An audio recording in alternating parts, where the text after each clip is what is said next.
this is kind of, I don't know, an analogous way to put it. I've increased my vocabulary while out. Okay, you increased the lexicon over the holiday break. I see it. I read the thesaurus for hours on end. Respect. It's an analogous way to put it. The last 24 hours for me, because I was doing the family thing, a lot of kids running around, couldn't, like I normally am, just be planted in front of the couch while watching sports. So the last 24 hours, I've been doing a lot of rewatching and catching up, a lot of condensed games, making sure I watched all of the Canes games, making sure I watched, the recorded football games that I had.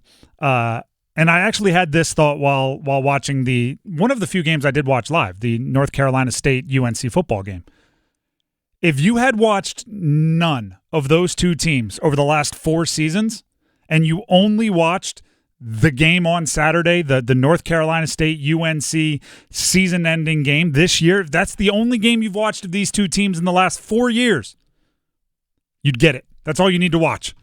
It was the perfect encapsulation of the last half decade for each of these teams. Let me explain what I mean there. NC State had a bunch of stuff go wrong. Couldn't stop the run. Had some foolish penalties. Had some turnovers. There were big misses by the coaching staffs in both directions. But it was all hidden behind the fact that they beat UNC. Isn't that the last 4 years? Come in with huge expectations, have things go wrong for different reasons. The transfer portal doesn't work. This guy has high expectations. It doesn't work. This transfer has high expectations. It doesn't work. But for 4 straight years, you put a bow on it at the end of the year. You beat UNC. You head off into the offseason feeling like you did something. That's NC State the last 4 seasons. Now let's look at UNC. What did UNC have? If you just watched Saturday, you had one guy who you watched and went, well, that right there is a for sure pro. That guy right there is an NFL player playing college football. He is great. He is doing great things. He is making great plays. He is making highlights. And then UNC wasted that performance. Is that not the last 4 or 5 seasons for UNC? You have the number 3 overall pick, Drake May. You have an NFL quarterback prior to that in Sam Howell. You have Cedric Gray, an NFL player. You have Tez Walker, a 4th-round pick. You have NFL guys putting up great performances. But in the end, what do you have for it? Mm-hmm. Well, on Saturday, you had Omarion Hampton running all over the place. 50-yard touchdown here, 50-yard touchdown there, over 100 yards rushing, darn near 100 yards receiving. But what do you have to show for it? A loss to your rival. If they boiled down, I could have saved a lot of time over the last 4 seasons. I could have saved a lot of time not watching the full deal. This was the Cliff Notes version. Right? If we were doing a book report on these two schools, these two schools football teams, the Cliff Notes version would have been that game on Saturday. Sure. Did NC State save their season from being a 100% disaster? Missing the bowl game, having to answer all those questions going into the offseason? Yes, they saved it from being a 100% disaster with a win against a rival. I still think if you put this season on the spectrum from disaster to success, it's closer to disaster. But it's not 100%. Dave Doeren, the head coach, talked about beating UNC for the 4th straight year. When I got hired, they didn't say win 6 and go to a bowl. They said whatever you do, beat Carolina. And we did that for the 4th year in a row. And that means a lot. To me, it means a lot to our program. There's a reason I haven't been able to wear blue for 12 years. For real. I'm not allowed to wear the color blue, And so this game is deep. And when I said it's the biggest game of the year, it is the biggest game of the year. And our players know that. Our fans know that. Our administration knows that. And it's meaningful, And I don't say that to brag. I'm just saying that because it's a rivalry. It's the oldest rivalry in the ACC. So don't tell me it doesn't mean more. It does. It means a lot to our fan base and definitely to me as the head football coach. To say that I'm 8-4 now in this rivalry means a lot to me. I think that's often said. Oh, I don't care how many games you win, just beat your rival. I also don't think that's true. I also think it's a both thing. If you're going to be bad, it helps if you at least beat your rival. If you're not going to live up to expectations, it helps if you at least beat your rival. But in real life, the expectation is you win a bunch of games and beat your rival.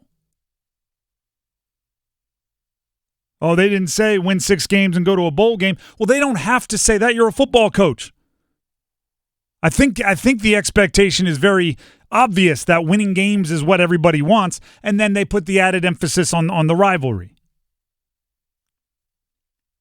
Did NC State show fight and grit and poise and win against a rival? Yes. Was it a chippy game? Yes. Did everybody get an unsportsmanlike conduct, warning, penalty, whatever you want to call it, at the same time? Everyone on the yes. There was all of that going on. Did your young quarterback take another step forward on a game-winning drive? Yes. Don't let it distract you from the things that need to be fixed. You still couldn't stop the run. Do you know what stopped the run for UNC? UNC choosing not to give the ball to Omarion Hampton more. I didn't see NC State stopping that guy all game. No. Gosh, the shovel pass that he took for a touchdown might as well have been a run. Like I think I actually tweeted this out where it was like, normally I do think I would be really upset with a team for somehow letting the one super productive part of the offense just be that wide open and that available on a crucial play like that. But I'm not sure if you had 2 guys on him, it would have mattered. Omarion Hampton was running through arm tackles. He was making plays the entire game. It really was 2 teams scrapping and clawing. And by the way, give UNC credit. I know Mack Brown was the lame duck coach. I do think the players fought to the very, very end. Oh, yeah. That was evident. I think there's, do you have it in your heart to keep fighting? Both teams, the answer was yes. It was just an execution thing down the stretch. Rough day to be a defensive coordinator in that one. Because multiple times in that fourth quarter, you were one stop away from winning the game. And the offenses found ways to keep making plays. It's amazing because the first half, the offenses were non-existent for both teams. Again, yeah. Yeah. It's and CJ Bailey, right? I'm sitting here saying I was impressed. There was some ugly there too. I think that might be the most impressive part about CJ Bailey. No matter how bad it gets, he does just enough to have you leaving the game going like he took a step forward. If you were just doing the stat updates, watching other games and refreshing, there was points in time where you're like, is CJ Bailey playing? Is he in the game? The stats haven't updated yet. It's like, no, that's basically what he's been doing. But then at the end of the game, he comes up with the deep ball to Noah Rogers. That looked impossible to complete. He fitted into a like 1 foot by 1 foot box, 35 yards downfield, and it changes the complexity of the game, ends up winning you the game. I don't know if anyone should be too proud other than you won your rival, you get the bragging rights, but there's a lot to fix on both of those rosters. Both of those coaching staffs. And both are going to be losing talented players for multiple reasons. Casey Concepcion announced he's going in, or it was revealed by, what was it, on 3, that he's going into the transfer portal. Omarion Hampton is 1 step away from declaring for the NFL draft. I assure you, there is going to be talent that needs to be replaced, coaches that need to be replaced, assistant coaches that need to be replaced, hope that needs to be replaced for both of these schools. But they both do have a bowl game to help out.